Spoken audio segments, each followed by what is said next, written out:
Okay, now that we're rolling with it, mi jigamataha not ong misan estes yaka na unakta lohoyangai no queen amamwasok on pi kavalim pi obanya sunga pilachi arapaho pi shayanunga. Hello everybody, welcome and happy Tuesday night. I appreciate all of you for coming through and taking the time to whether watch this recording or be here in person with us here today. My name is Mason Estes. I am La Jolla Benlaseño, Kumeyaay people from San Diego, California, but born and raised in the land of the Ute, Mountain Ute, Arapaho, Cheyenne, all the people who called the state of Colorado their traditional home. Born and raised in Broomfield, Colorado, and I'm a third-year marketing student at the University of Denver, and I'm really honored to be here with everybody. I want to start by saying thank you for everyone, to everyone who has been a part of this 4-part webinar series here with Spirit of the Sun. This has been a long road coming, and we're finally into our last piece of this webinar. And I want to just thank everyone who could be a part of this, whether it was putting it all together or just attending and giving us your energy, giving us your time, and being able to be here with us. I feel like this space is very rare to build a supportive community where we can all come together and share thoughts, share ideas, and really being intentional with taking time out of our day to do this. So I appreciate everyone who's involved and appreciate everyone who is here with us tonight. Tonight we have a special treat. For the last 3 weeks, we have brought in speakers from across the country, from the Rocky Mountains all the way to Tulsa, Oklahoma. We've brought in inspiring women from across our communities to come in and speak to us from their perspectives. And we figured no better way could we end this discussion and end this webinar series than with the voices and perspectives of one of our most revered community members, someone who I actually got to meet through this project, and I cannot explain the respect and I don't know how much that friendship means to me. Our own Renee, who is here with us this evening, who is going to lead a discussion for us here tonight, talk about for the last 3 weeks has been my wonderful co-host, but tonight we're elevating her to presenter status. A keynote of what tonight's going to be, our own Jaden Wynn. We are always so happy to have both of you here. So Renee, I'm going to hand it off to you as you facilitate this conversation. As always, we're going to have a discussion period towards the end, but with this presentation in the beginning, except we're going to do it just a little bit differently. So Renee, take it away. Ometo, clasokamati, ometo, clasokamati, atatonati, clasokamati, tonansimplali, clasokamati, abuelitos y abuelitas, and all the ones that came before and all the little ones to come. I'm Renee Millar Chacon, Youth Program Coordinator at Spirit of the Sun. I am truly honored to be involved with a youth-led, organized curriculum and webinar series with Mason and Jaden. Jaden also did our graphics. I get to see firsthand through a pandemic when people want to show their will and pull through and be that more for the community. And I'm really honored when I see youth step up with that leadership and that vigor. So I'm really, really, really, really, really grateful for both of you because you teach me. It is a reciprocal relationship. Teachers are always learning. So I'm very grateful to be a part of that. I want to go through a quick slideshow and then I want to switch over to a discussion to highlight Mason and Jaden. Mason has a very developed background already within his cultural resiliency, and at Spirit of the Sun, we harbor programs that hold cultural resiliency in the Denver area because we're being pushed out in a lot of ways, and our narrative's always been invisible. And whether you identify as Indigenous, you're coming to your identity as it's something new, and you're seeking, or you've already been involved within your tradition and you identify where you have tribal affiliations, Native American ancestry that goes directly within your family, that you know those oral tradition stories and that living history. It's really crucial that right now we tie it to these social justice narratives now more than ever, these climate justice now more than ever, and holding it to these leadership and survivorship narratives that we all have within this system that has tried to oppress us, no matter how you look at it, these institutions of Western narrative. So I want to go really quick into share my screen. And this is Indigenous perspectives. Let me grab it really fast, as in not fast. There it is. I also have to do all the technical stuff too. So here we go. I'm gonna go really quick through a slideshow of Indigenous perspectives. Decolonize to understand cultural resiliency when we're talking about it in these narratives now. What is sacred and sovereign, and support Indigenous communities, because that's the only way that we can really claim who we are, because it's been stolen, burnt, and killed out of us in so many ways.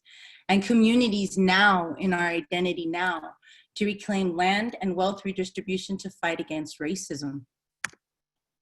Cultural resiliency, the way that I'm going to define it for right now, because it can go so many ways, is resiliency means the power to return back to the original form of our traditional ways. In Indigenous community that's tied to sacred lived traditions, our compassionate humanity and families, and protection of communities, including respect to the environment.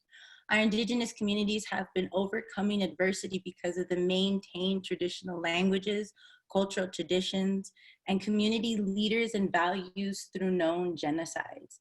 When colonizers first came here, they would kill our Indigenous and spiritual leaders, our educational leaders, all those that held oral tradition and information. And right now we realize that a lot of that holds a lot of stewardship that could help us out in these times that we find ourselves in, both emotionally and to the environment. So I want to highlight the importance of cultural resiliency. It's very much intimate and very much out to the environment.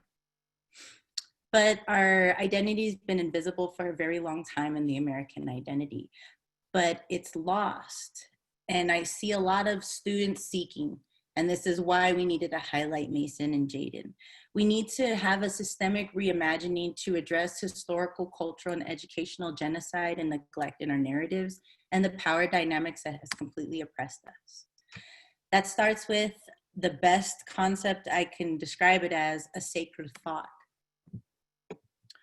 So that means what is sovereignty? Sovereignty is a state of mind, or should I say it's a state of heart.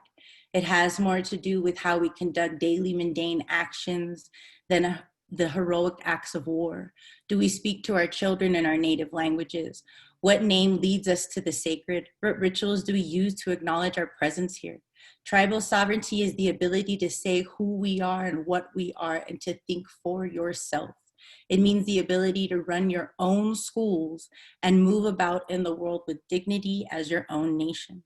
I take that as also our own education and narratives, and youth should be involved in their own education, especially right now in an active way when we have to be so virtual. So that becomes decolonizing. Community. Indigenous community has its own regulation within its own culture. Normally we have elders speak first, and children know that. So the youngest children in every community knows the dominant norms within the community. We also run an autonomy regulation provided by the current generation of current members, modifying traditional norms. The best way I can put that is my husband grew up as a danza azteca. I met him. I also came in as danza azteca. Right now, I hold the smoke. He's a drummer, a huehueteo. I hold and the samadora. We teach that to our children. We have to use that form of an identity that was taught through an invisible identity in our culture and community, maintain it in a modern identity, and still bring it to our children to travel through to the next generations. This provides historical continuity. Communities continue being the same, but at the same time, they remain highly dynamic, which has ensured their survival and allows them to continuously update their norms. That means that now we have to have virtual powwows, but that means we will adapt if that's so be it. We also have a heteronomy, a regulation imposed by others from outside the community. To resist is continually done in communities, but it's always at a high social, economic, and political price. For Indigenous communities, just to express our narratives, just to tear down a Columbus statue, we have to go through so many regulations, loopholes, and deaths, unfortunately, still to this day. So we need to realize that this is still an oppressive system on Indigenous identities and those that identify as Native. Social justice is climate justice. Again, social justice is climate justice. The term indigenous has currency in state-based international political and legal systems predicated on characterizing a population within the sovereign control of a state. What that means is that nations cannot really define the term indigenous, and it should be recognized that it's only a state embraced is claimed as a way to define term over sovereign people who are not necessarily consenting to remain under state rule. Remember that no treaties have ever been honored. And that is why social justice is climate justice. It does directly go to our resources and sources of life that have always been fought for since the founding of this continent for the Western colonizers. Being indigenous means to also occur naturally in a place within its environmental resources, often sacred to our people's connection and future generations. So we have a personal, spiritual, physical, communal interest in protecting and serving the people and land. Oral tradition and science-based learning does provide support to this. I say learn physics, Indigenous ones, because it does often embrace our cosmology if you're already very much in tune with it. At its root, plants, animals on the land, in the air, and in the seas, diverse environments, our biosphere and biodiversity are critical to life on the planet, and we have a responsibility to steward it. Indigenous people are part of that formulation. They too are vital to life on the planet and the next 7 generations. I'm gonna go over colonizer really quick. Being colonized means historically to adapt to a colonizer, regress important and limited resources for only this current generation's needs, and have no connection to other communities' physical, environmental, spiritual, or communal needs. Colonizers assume they have to get everything they get from somewhere else, often acquiring resources not indigenous to the land that they often occupy. Without the balance of indigenous abilities to survive, we become completely reliant on even an economic system of exploitation with limited people and resources from flesh for cash business and predatory capitalism. Colonial logic asserted that land, resources, civilization did not exist until Western European settlers seen and testified it to existence to give it worth. That's not true. Land and people are not considered sacred or to have communal connection, and colonizers colonize themselves first. We can go all day back and forth with that, but I want to go into environmental racism and our discussion. I do not see a delegation for the four-legged. I see no seat for the eagles. We forget and we consider ourselves superior, but we are, after all, a mere part of creation, and we must consider to understand where we are. We stand somewhere between the mountain and the ant, somewhere and only there as part and parcel of creation. So I would like to go into our discussion, actually. So let me stop share with this one. Start share with this one. Oh, stop share with that one.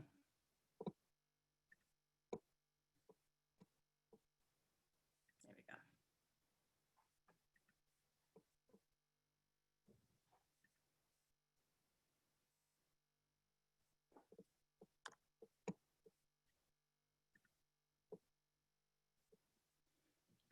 After hearing all this youth, those seeking, those learning, those wanting to bring indigenous thought to policy in a way that can possibly save us. We need to analyze our story that we are in now. And this is where I want to have a discussion with our panelists. And I want us to dismantle, to reconnect, to rebuild who we can be in the future. Jaden and Mason, I invite you, after hearing such weighty information really quick, and it could keep going on so many different avenues. What is your story of self now as colonized and colonizer? Bring into account your lived experiences, your cultural changes or losses, and your decisions to follow your path, to make this webinar, to choose to be a bridge. What values do you have? What are your experiences? And why do you do what you do? Oh, please unmute yourselves. Jaden, I'm going to let you take it just because I'm working with the momentum from last week. For those who were not able to make it last week, Jaden was shooting threes from downtown with her discussion questions and participation in discussions. So Jaden, I would love for you to start us off here tonight. So, I guess to talk about my cultural changes and my cultural development, I should list that if you didn't know, I'm Vietnamese, Hispanic, and Indigenous. So what that means to me is that part of me has been here for hundreds of years, and part of me has immigrated. And also, part of me conquered my Hispanic, my Spanish, is the reason that we have our issues right now. So I'm part colonizer, part colonized. And it's very difficult to accept that factor about myself, but it's also, that just shows how powerful their influence has been for so long. And I wasn't really intact with my culture, especially my Indigenous side, because a lot of Indigenous youth, especially my age, there's not a lot of Indigenous blood in them. You know, you could do that DNA test and find out it's only like 50%. It's really, really low. And our culture is dying. And from being like, having my culture taken away from me in history classes and listening to people tell me about what I should know, it's made me feel like I need to advocate for this movement so that little girls like me don't have to grow up not knowing who they are and what their story is. That's why I'm part of Spirit of the Sun.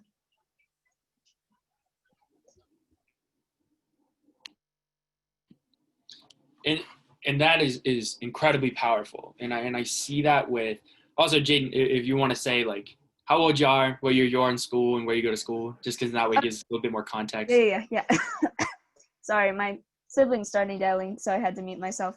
I'm 16. I go to Arvada West High School, and yes. What was the other thing? Just No, that was it. That's perfect. Okay, cool. You give a boring fact. Oh yeah. I made tortillas today. That is anything but boring. But no, super interesting. And I think the story itself is interesting in this context of how we see ourselves versus how other people see us. I think in the colonizer world, we really are taught that your self-image is based around how other people see you, because that's the only thing that differentiates each other. What makes me different than the person sitting next to me in a class? Well, that difference is based on what they see you as and what you see them as. It's not a very introspective conversation. And that's something that I've noticed. I'm lucky because, I've lived for 21 years and, got a lot more on my agenda to, get done. But over those 21 years, it's been an interesting experience with moving through the progression of being, I was about 15 years old when I had started my work in the community. And I really was the seeking youth. I in every way, shape, and form was very disconnected from my culture, very disconnected from my Indigenous identity, because I lived in a community where it was not present. I grew up in a house, I understood I was Indigenous, and I understood my role models were Indigenous. My older brother, who's actually here tonight, big brother, hello, love you so much. And my father, who both were Indigenous, but they looked different than I did. So my mom is white and my dad is Indigenous. So I always had that kind of conflict between colorism within our communities and that did I really look Indigenous enough to somebody else? And that affected the way I saw myself as an individual. So that was an interesting thing that as I progressed through the community and got more and more involved, I was able to start having those conversations of self. having those conversations where my narrative, and really what we're talking about here right now, is my story of self is written by me. It's not written by the person who sees me. And that is a really long journey, but one that I think is the key for young people who identify as Indigenous to come to terms with their indigeneity. It is a process of changing the narrative from how other people see you to how you see yourself. And I think that that's one of the hardest conversations that we have, but one of the most important that we should be having. Just to show the complexity too, we keep saying Indigenous, we keep saying Indigenous, we keep saying Indigenous. There's a lot of people that still identify as Native American, American Indian, Dene, or they say they're, my husband's Jicaria Apache. And in Mexico, saying Indio is actually a bad thing, or not a bad thing, but it has a more negative connotation to it. So when we say Indigenous, we have to remember what we mean by that is to return to a cultural tradition that's to where you're from and where you identify, that's going to bring you back to humanity and the environment and your responsibility to both, including yourself in a responsible and respectful way. So I want to talk about even the complexity of identifying as Indigenous and what that really means and what we're saying when we're saying that so much. Next one, story of now. I want you to assess where you can facilitate change in your community now. What urgent challenges do we face? We already have been talking about climate change. I personally think getting places in extractive industries that have harmed our community is key right now during a pandemic, a respiratory pandemic of all things.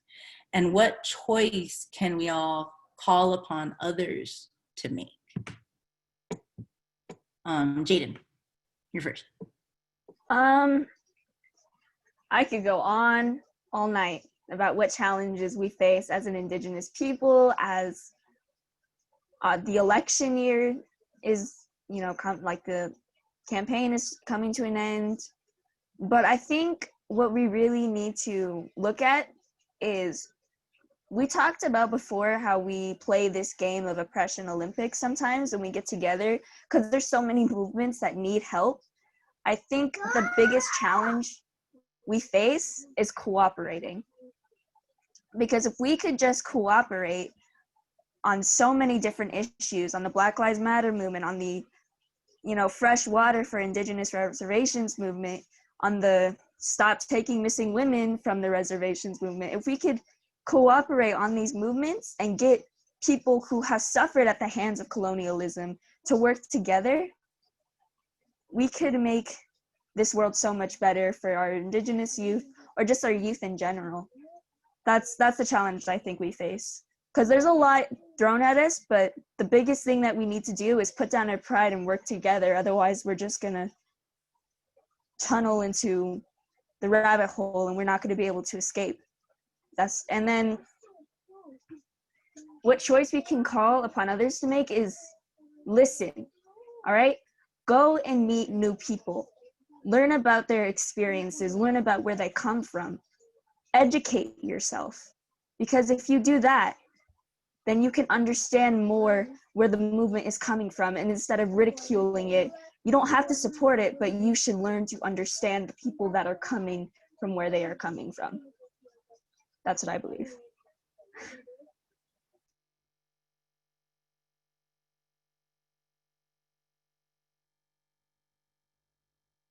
Yeah. Mason, you want to go next? Beautifully said. Yeah, you're up, Mason. What urgent challenge do we face? That's a good one for us. See, like, how am I supposed to follow that? This is why we have Jaden go first. Let's switch up the story. Let's switch up the question. Let's try, what choice can we all call upon others to make? And then we'll switch it. I think my place in the community in terms of what urgent challenges we face and what choices can I call upon my fellow community members to make, it really kind of falls into this question of what lane are you going to be in? I think it's an interesting conversation that we have in the activist community. Activist being anyone who's not doing nothing. Like, it's interesting because activism comes in so many different tiers. We would see a senator sitting at a Senate meeting and talking about decolonization in some way or shape or form is an activist. But I still remember hearing stories of my peers who wouldn't stand for the Pledge of Allegiance when they were a little kid. And that is an activist, and a 6-year-old activist. And there's so many different there's so many different aspects to being somebody who is fighting the fight against oppression and fighting the fight against really colonization. To me, I see as my role in this to be a facilitator. I do see my role being establishing spaces like this, or establishing organizations where we can bring people together. And I think the most important choice that I can call on people to make is, what lane do you want to be in? And really calling upon my fellow community members and my fellow people in this struggle, and really just all people in the 21st century, that we need to step up. There is no generation that's going to come after us and save us. There is no problems that we can put off any longer. We see when we talk about climate change, we talk about the amount of time before climate change is irreversible. There isn't enough time for us to have a whole nother generation come in. When we look at the way that economic policies are destroying cultural identities, there isn't enough time for us to wait it out and wait for the next generation to fix the problem. So we need everyone to become involved. The hard thing is a lot of people are able to say, I'm comfortable enough to not act. I am, I maybe it's financially I'm struggling, so how could I donate my time? Whether it's people who say, I have an amazing job, I have an amazing lifestyle, and why would I sacrifice that for something that will not give me these super tangible returns on my time? I would think the biggest thing that I can ask of people is to commit yourself to this. Find what thing you're passionate about. Find what thing you really can't stand to exist, and take a step in the direction to breaking that down and moving towards progress. For me, I was lucky in that my passion and the thing that I love doing is organizing in the community. I love working with people, and I love bringing people together, and I get to do that. I feel like if a lot of people found the thing that they were really passionate about, really love doing, then this idea of changing the world for the better wouldn't be so hard. Yeah, I would like to add something about what choice can we call upon others to make. I would also think where we could go with that is hold each other accountable. Because a lot of people think that just saying sorry to us is enough. Like, oh, we're sorry slavery happened. Oh, we're sorry we committed mass genocide against your people. And we don't want your sorry, we acknowledge that, we're glad that you acknowledge you kind of did bad things, but we want you to be accountable. We want you to help us out. We want you to take that next step. We don't want you to blame yourself, or we don't want you personally to feel guilty. We want you to understand where we're coming from, and then take that and hold yourself accountable. It's your world too. So why are we the ones fighting for it? Why aren't you fighting with us? That's also what I feel. Well said, and thank you. And that's what it's going to take, is that it's not all of us that need to, all these same people that need to be super active. All of us have to be a little active and maintain that commitment and realize that's your responsibility if you say community. So the last one. Oh, where'd you go? There. Oh, I skipped one. This one actually still pertains. The story of us, the us identity, bringing the community, that search for your identity. This is one of the biggest ones that has come up this year, especially through so many people's personal struggles, external struggles, especially youth having to grapple with being at home a lot, and that search for identity and resiliency that's going to help you through some of the most difficult times in your life. How are you looking to find your traditions? How are you looking to check yourself, to check your biases, your privileges? And how are you looking for community right now? Those that share your values, what are your collective experiences, and what is your shared vision right now into the future? Jaden. I don't know, my values are pretty basic, so I would assume most people would share my values because I believe that everyone has the right to speak. I believe that everyone has the right to quality healthcare, and I believe that everyone has the right to be who they want to be without somebody trying to dictate what they do or say. This is a very basic thing that should be as simple as just A, B, C. We should know it should be like 2 + 2 = 4, but we can't seem to realize that. And that's sort of the whole story of the us. So many of us on this planet have so much in common. We all want equal rights. So our identity and our traditions and our bias and our privilege, it's all important. It's imperative to who we are. And I believe that if we could all have the same value, that everyone deserves equal rights, no matter where we come from or what identity we are, then maybe it would be easier to coexist. Not disregarding who we are in our identity and, you know, being Mexicana or Indigenous, but working really hard to promote the fact that everyone deserves equal rights, even within our community, you know. Like, what do you think are collective experiences right now for your generation that you're noticing, that you're gonna be like, yeah, we're gonna talk I about think survival. our collective experiences, oh, sorry. No, go ahead, Boo. Oh. So as a community, we really experience a lot of miseducation or lack thereof. And I believe that is a very big part of why we're so detached from our Indigenous side and our Indigenous culture.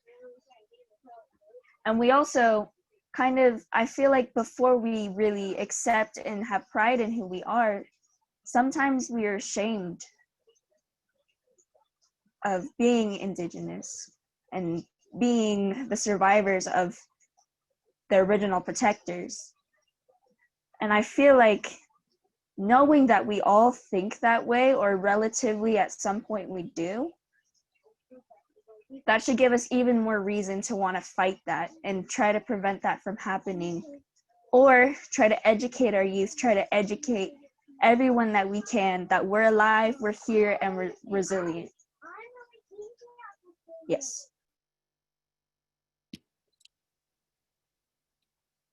Yeah, and I think that's a really important thing to think about, the values that we all have as really a common denominator. That is a baseline foundation that a lot of communities are built on, are these values. For me, in terms of my story of self, it really does kind of relate to my story of us and my place within the greater community. My privilege is overt as can be, because, you know, I suffer from melanin deficiency is the joke I have with my friends. No, I'm white passing, and that is a trait of my identity that I have to be very conscious of. I think a lot of times that has put me in a position where a lot of time people will say, well, should this person be speaking to Indigenous issues, or should this person be speaking as a representative of Indigenous people? And I think that comes from a lack of understanding about the modern, like, year 2020 status of the way our community looks and really is. This generation of Indigenous people, and Indigenous being like the super complex word, but this generation of young people who want to become involved in the community, it is one of the most diverse generations ever. In terms of coming from multicultural backgrounds. And I think to ignore that and to disqualify people because maybe they don't look a certain way, or maybe they don't have the same cultural views as other people, is the same thing that the colonizer does to us. the idea of you don't speak English perfectly or you don't look a certain way disqualifies you from equal participation in the world. And when we try to make the world a better place by coming together as a community, oftentimes there is this kind of bias around the way we look, the way we act. Oh, do you know your traditional language? Do you know the story of your people? And there's a lot of prerequisites to come into the space of the community. And that's something where I was really lucky. I came into a community that was super supportive and super willing to, not teach me, but for lack of a better word, it's teach me what it means to be Indigenous walking through the 21st century. Oftentimes that comes at my own,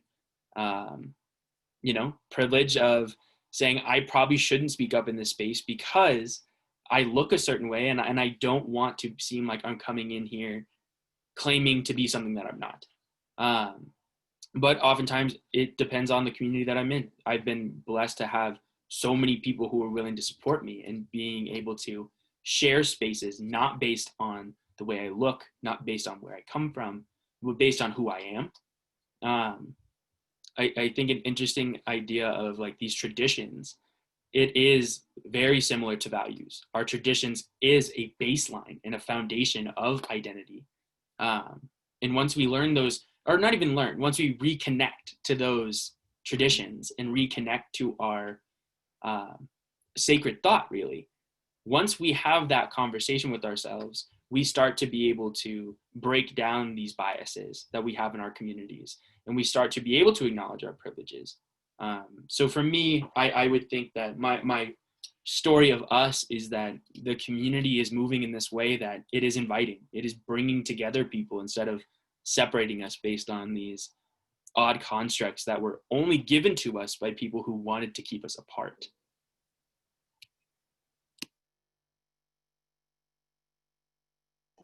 Yeah, I'm so sorry, Mason. I'm gonna add another thing.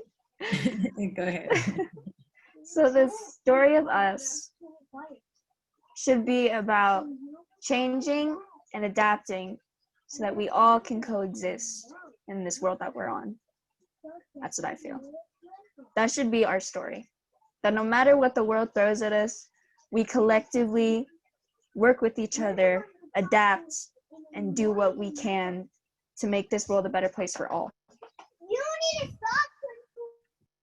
That's a beautiful end for the shared vision. Mason, would you like to end it for a shared vision? And then audience, we are going to close our live stream and we're going to close our record because we want to open up these same questions to those that are joining us on our webinar. If you would like to stay until about 8:25, 8:30, and then we'll do some announcements for Spirit of the Sun. So Mason, would you like to, for the story of us, show what is your shared vision for the future with all of these being dismantled, being decolonized? My shared vision is one based solely around hope. Hope is the thing that gets me up in the morning. It's the thing that makes me go to class, makes me go be a part of webinars like this. It makes me be a part of these communities, is the hope that the work that we do as individual people can belong to a greater group in a greater community. And that the collective of all of these communities, everything that we do, every effort, every act of defiance, every step in the right direction, every mistake and everything we wish we would have done better, that all of those accumulate to a world where and it might not be in my lifetime, it might not be in a future I get to see, my shared vision for the future, the shared view for us, is for us to live in a world where a young kid who just wants to do the right thing won't have to go through the same experience I did, growing up in a world wondering, am I Indigenous enough? Do I look Native enough to be a part of this? Struggling to learn my language and struggling to learn my traditions.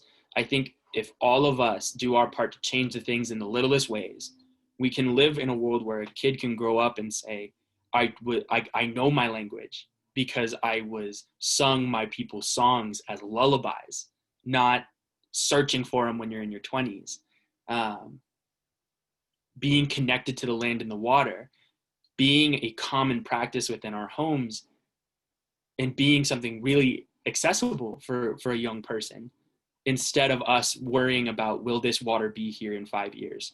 Will this land be in the condition that it's in 10 years? For me, my shared vision is that culture and identity will bring us together and not separate us.